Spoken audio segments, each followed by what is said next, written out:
Hello everybody. I wanted to make sure I waited until we were bang on 1 o'clock just in case there were any people drifting in. Hello everyone, my name is Rachel Knutton from Nottingham Trent University and thank you for joining me this afternoon for this seminar on developing a creative portfolio for study in art and design. If you remember nothing else from the session, apart from this next thing that I'm about to tell you, then you will still have gone away with some really valuable information. And that is that every portfolio should be different. And this presentation simply offers some very general guidelines to follow. But in reality, requirements for portfolios vary by discipline, by institution, and by specific course. So different subject areas within art and design will have slightly different requirements for portfolios. Institutions that you might be applying to have different systems, different admissions processes, different format requirements, and they also might have different approaches to the subject area. Because a subject could be described as fashion design in more than one university, but the approach taken at each institution may be slightly different, and therefore the portfolio submission required might be different. Above all, though, a portfolio should be different because it's personal to you. The reason we want to ask for a portfolio is because we want to learn about you. We want to understand what makes you an individual and what makes your creative process stand out. So I will give you some hints and tips during this session today, but I think that's the one thing to remember and to take with you is that there is no wrong way, provided you follow the general guidance, because the portfolio that's right for you is the one that's personal to you. I'm going to focus today on preparation for portfolios at undergraduate level. So if you're looking to study a bachelor degree, I'll touch very briefly on postgraduate later on, but the focus is going to be on undergraduate study. So before we look at the detail around what should be in a portfolio, it is actually really important to take a step back and to reflect on whether the course you're looking to study is the right course for you. Because getting that choice right will impact greatly on the quality of the portfolio that you produce and how appropriate it is for the subject area that you are looking to apply for. So take a moment to reflect on why you are interested in that particular course. Did you select it yourself? Have you received recommendations from others? What is it about that course that interests you? And also, what research have you done? Do you understand the differences between different universities? I mentioned earlier that different universities might approach a similar subject in a different way. So do you fully understand the content of the course that you're applying for, and therefore what the portfolio requirements might be? If you're not 100% sure, it can be a very useful exercise to research the nature of the work that existing students on those programs produce. That can give you a really good insight into the focus that a particular course has. So most universities will offer an opportunity for you to browse final university degree show projects online, so you could browse those. The NTU website is at the bottom just there. If you click on that, you would be able to access actual student work from all of our creative programs, and that would give you a good insight into the types of skills that you might be needing to show and develop, and what the course actually entails. And just make sure that you're interested in it. You're going to need to devote your time to it for at least 3 years if you're looking at undergraduate study. So it needs to be the right course choice for you. And it's also important to be honest with yourself about your skill set and look at the skills that it seems you're going to need to use on that particular programme and reflect on whether you think you have those skills or at least have the potential to develop them, because that is what the admissions tutors will be looking for in your portfolio. And make sure that your course that you select is going to help your future career aspirations, and that you can see where it might lead you in the future. Again, before moving on to the actual content of a portfolio, I thought it might be wise to spend a moment just reflecting on the normal journey that a student in the UK would go through if they wanted to study an art or design subject. Because they typically don't necessarily enter the university with only their academic qualifications. They would study A-levels or equivalent, and then often they will then progress on to do a foundation in art and design. And I'll talk in a moment about why that could be a useful thing to do. And then in the first year of their degree programme, they would be introduced to the fundamentals of their specific subject area. In the second year, they will develop more of a specialisation. In NTU, we tend to invite external companies to work with our students on projects during that year, so they get a really industrial focus to their work, and they can apply their work to the real world. And in the final year, there is often some flexibility to develop your creative process and to go in a direction that is personal to you, because you have developed all of those skills throughout the previous years. And then you have the option to go on to do postgraduate study as well. So why would a student, having done an A-level possibly in art and design, possibly not, want to do a foundation course? Well, these courses tend to be designed to enable students to develop their creative skills. So it's particularly useful if you haven't studied art or design before. And these courses help to develop your presentation skills and your visual communication skills. And very importantly, your confidence. Because as an artist, you need to, at university, be able to confidently discuss your work and explain where your inspiration came from and how you developed it and what the meaning is. And if you are not very confident, it's going to be difficult for you to do that. So these courses can help you to have confidence in your communication skills. And they also give you an opportunity to try lots of different things. So they get you the chance to try with working with different materials, or exploring different specialist subjects if you're not quite sure which specialist subject you want to do. And all of that combined means that you understand the options that are open to you, you get a better understanding of your strengths, and you get an understanding of what your future subject area, or what future subject area would suit you best, and that in turn can help you to prepare a portfolio that would be most suitable and most likely to achieve admission. So I promise I will get to what should be in a portfolio in a moment, but before we get to that, let's just have a think about why they're even necessary. So why does an admissions tutor want to see a portfolio before they will grant admission? And the key thing about that is that the portfolio shows us you. Often these days you don't necessarily get the chance to be interviewed for a degree course, so you don't have the opportunity to describe or to explain your work face to face. So a portfolio is a way of you communicating your artistic ability, your individuality and your imagination to the admissions tutor, so they understand you better. It's also an opportunity for you to share your personal cultural context. Especially as an international student, you will have grown up in an environment and a context that is completely different to many other students on the course, and that will have influenced your creativity. So your portfolio is an opportunity to communicate how that has influenced you. And it's also an opportunity to demonstrate your creative and your technical skills. The skills that you need to show might vary depending on the level of study and the specific subject area you want to study. So again, looking at those university guidelines and making sure that you understand the course really, really well are key to making sure that you demonstrate the correct skills. And ultimately, the portfolio gives you a chance to communicate your own personality through your work. So finally, what should be in a portfolio?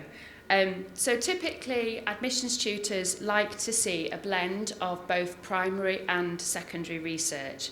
So work that is created by you from an actual subject, such as observational drawing, is really important to show. It shows the way in which you can interpret the object.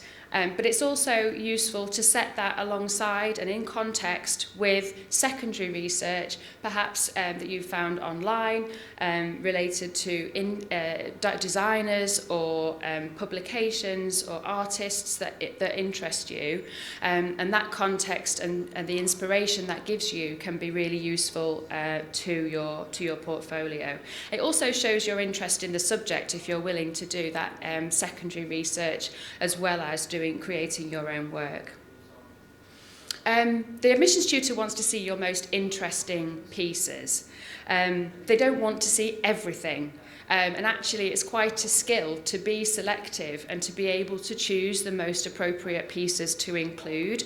So it is really important to show that you can do that. Having said that, not to over-edit and not go too far either. So there is a fine balance there.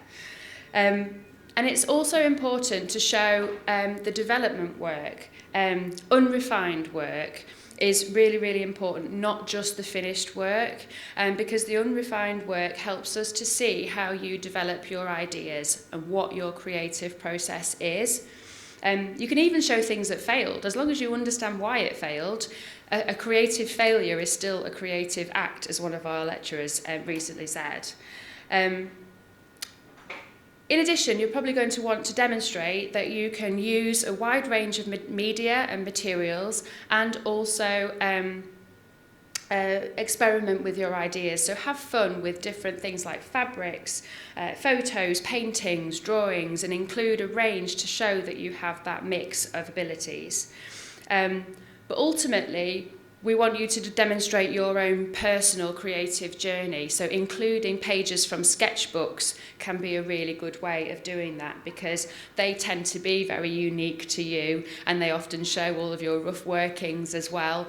So those are really good to include as well.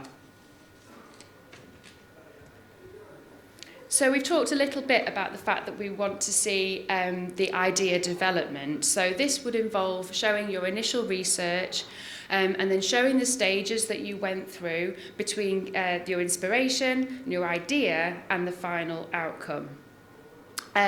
We also want you to demonstrate your different art and design skills. So I mentioned the use of different media, but you might want to also experiment with colour. You might want to include items that you have created as part of school projects, and you'll be able to explain those very easily because you've been so heavily involved in creating the project. You will want to include some material that is relevant to the course of study that you are applying to, but it doesn't all have to be, at undergraduate level, it doesn't all have to be relevant to the course of study that you're applying for. You can include a range, and in fact it is good to include a range of different pieces.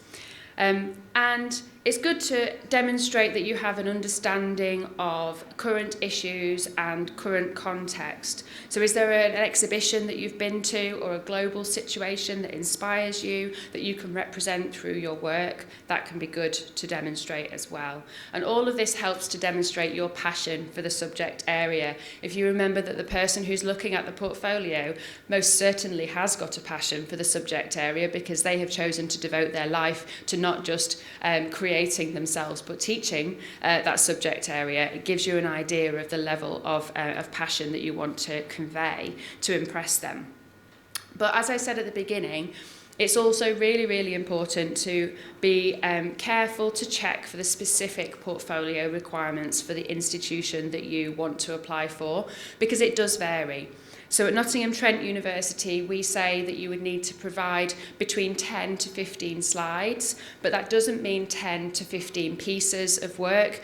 Often students will make collages of work on one slide, so that one slide actually shows 5 to 10 different pieces.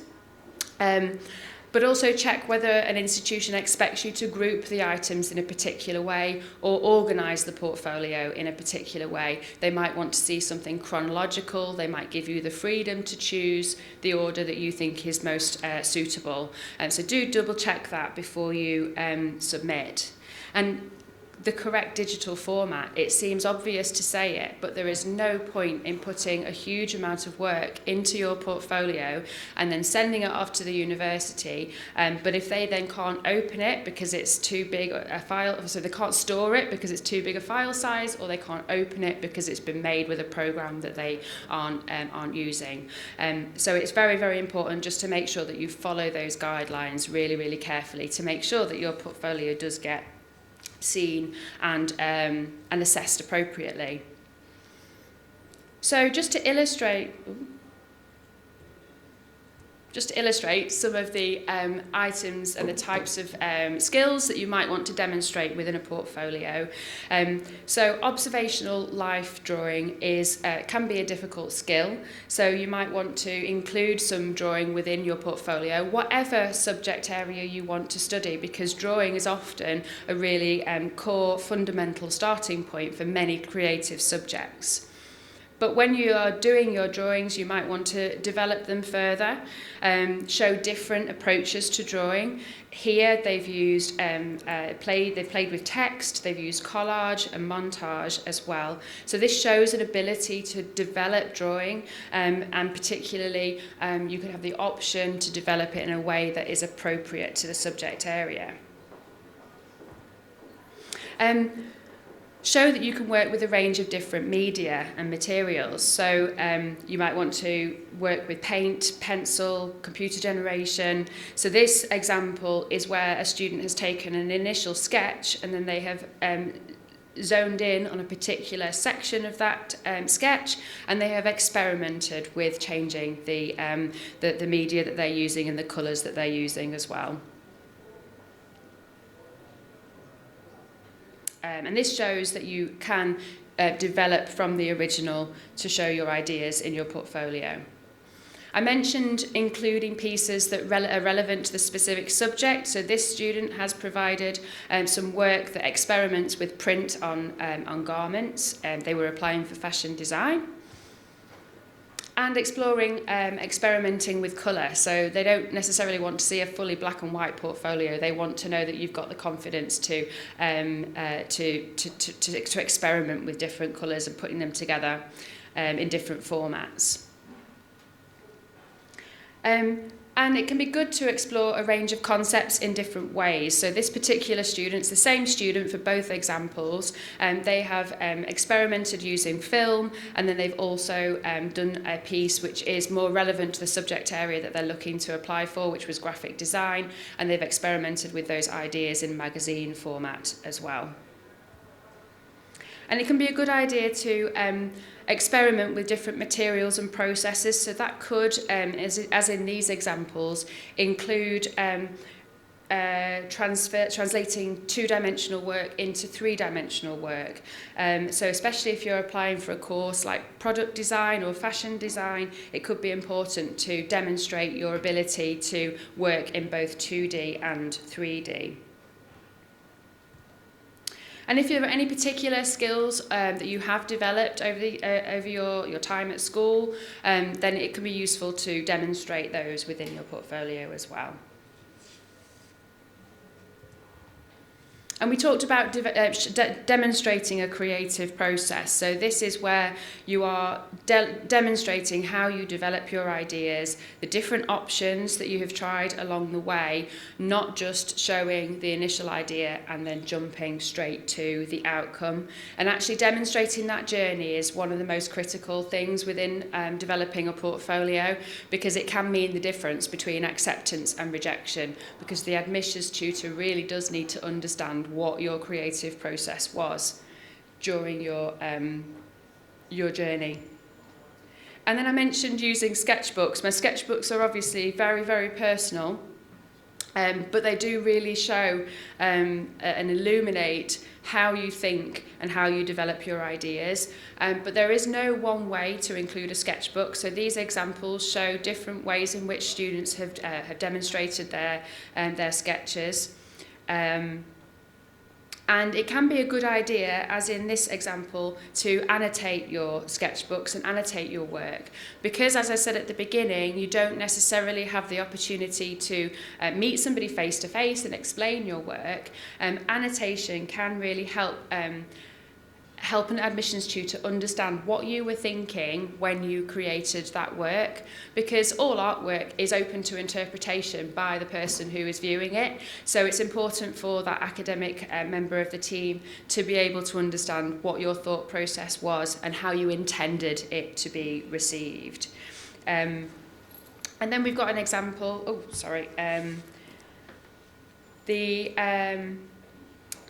If you're studying a subject like, or looking to study a subject like photography, the chances are you've already taken thousands of photos. So the key here is to be selective and to be able to show a range of different work, which can be quite difficult, especially when you're very attached to all the photos that you've taken. And with digital creative practice, it becomes even more important, again, that formats and file types are completely within the recommendations and the requirements of the institution that you are applying to. So here's an example of a student who has demonstrated their process. They are showing that they have the ability to select and apply colour and the media that they've used for the outcome that they wanted to have. They're demonstrating their technical skills that are appropriate to the subject of graphic design.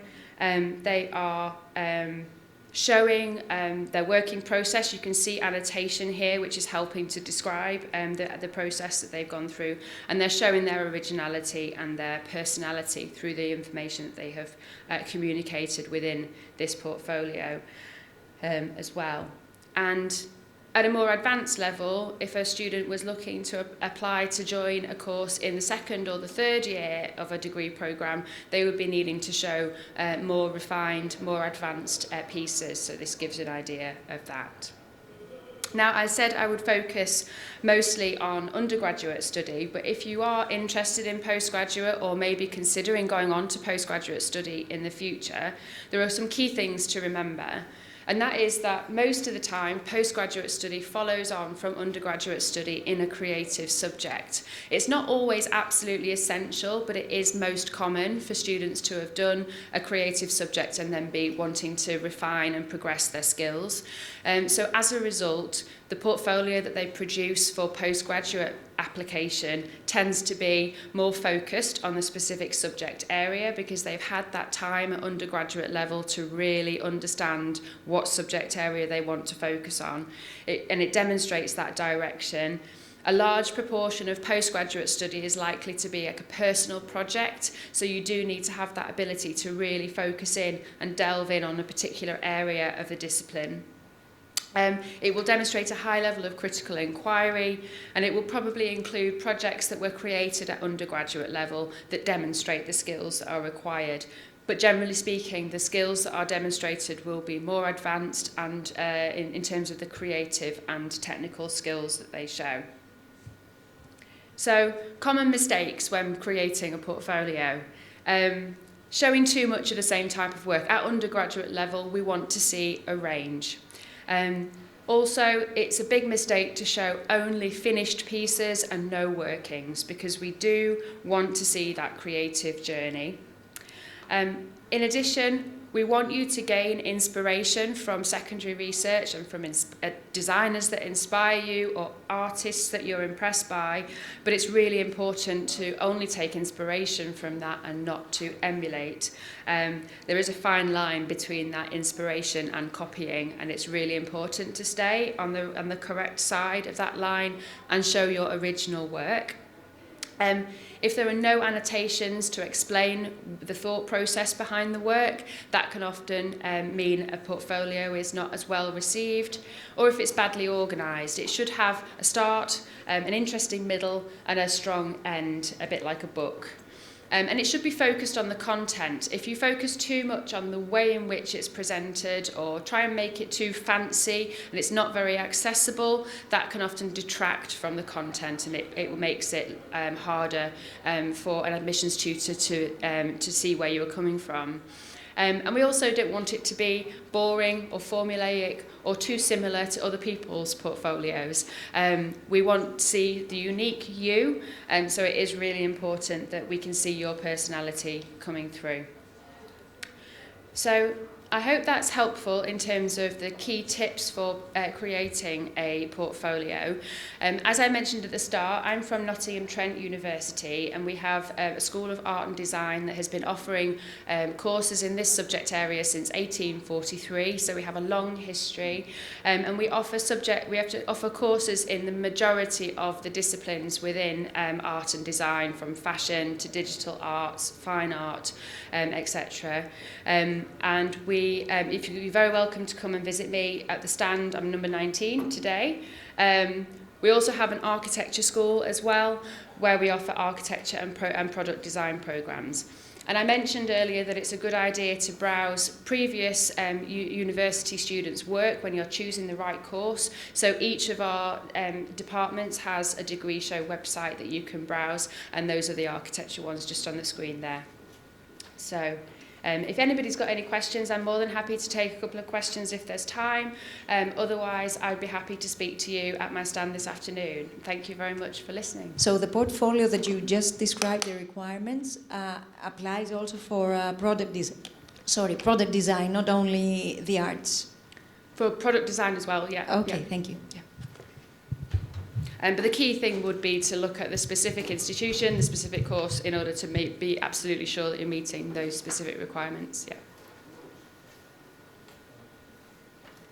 Anything else? Well, we present our son here. Thank you. Our son wants to study architecture. Okay. So preferably his portfolio should be based upon designs. He likes to design houses and villas. This is his strong... Yeah. So I think for architecture, it would be a good idea to show ability to draw within the specialist subject area, but it will also be important to show general creative skills as well. So if you want to come and speak to me afterwards, we can go through the architecture portfolio guidance in detail and make sure that you fully understand. Yeah. Thank you very much. Thanks. Okay.